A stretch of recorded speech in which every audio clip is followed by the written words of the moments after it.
যুগের পর যুগ কোন সময় শহীদ মিনারে পুষ্পাঞ্জলি অর্পণ করতে আসেনি, শ্রদ্ধা জানাতে আসেনি।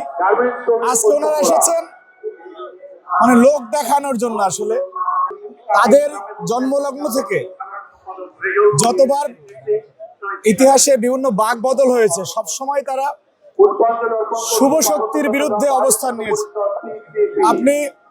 তারা পাকিস্তান জন্মের বিরোধিতা করেছে 47-এ, আপনার 71-এ ওনারা এর আগে দেশভাগের বিরোধিতা করেছে, আপনার 71-এ স্বাধীনতার বিরোধিতা করেছে, 90-এ স্বৈরাচারের সাথে ছিল।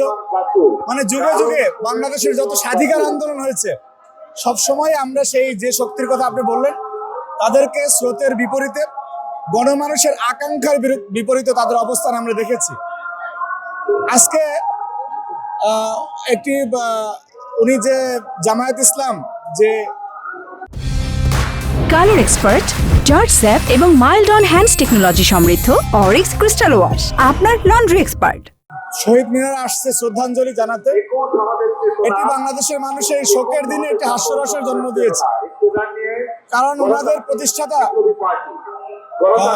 বাংলাদেশে যিনি প্রথম নেতৃত্ব দিয়েছেন জনাব গোলাম আজম, উনি ভাষা আন্দোলনে অংশগ্রহণ করেছিলেন বলে আমরা শুনেছি।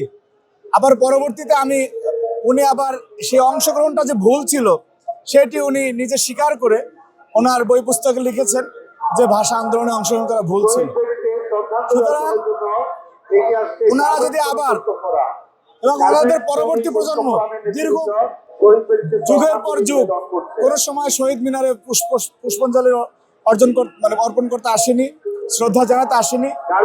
আজকে ওনারা এসেছেন লোক দেখানোর জন্য। আসলে যে বাংলাদেশের মানুষের মূল স্রোতে ঢোকার যে ওনাদের চেষ্টা, সেই চেষ্টাকে আমরা স্বাগত জানাই। কিন্তু ওনারা যে একেবারেই বাংলাদেশের স্বাধীনতা ভাষা আন্দোলনকে ওন করে না, সেটা বাংলাদেশের মানুষ বুঝে। এটা হচ্ছে একটা ক্ষমতায় যাওয়ার রাজনীতি, লোক দেখানো। হৃদয় থেকে ধারণ করে ওনারা এখানে আসেন না, এটা আমরা সবাই বুঝি। তারপরে এই প্রয়াসকে আমরা সাধুবাদ জানাই যে আসলে ভোটের রাজনীতির জন্য আসলো, ওনারা তো অবশেষে আসলেন। সেই যে আসলেন জল ঘোলা করে আসলেন আর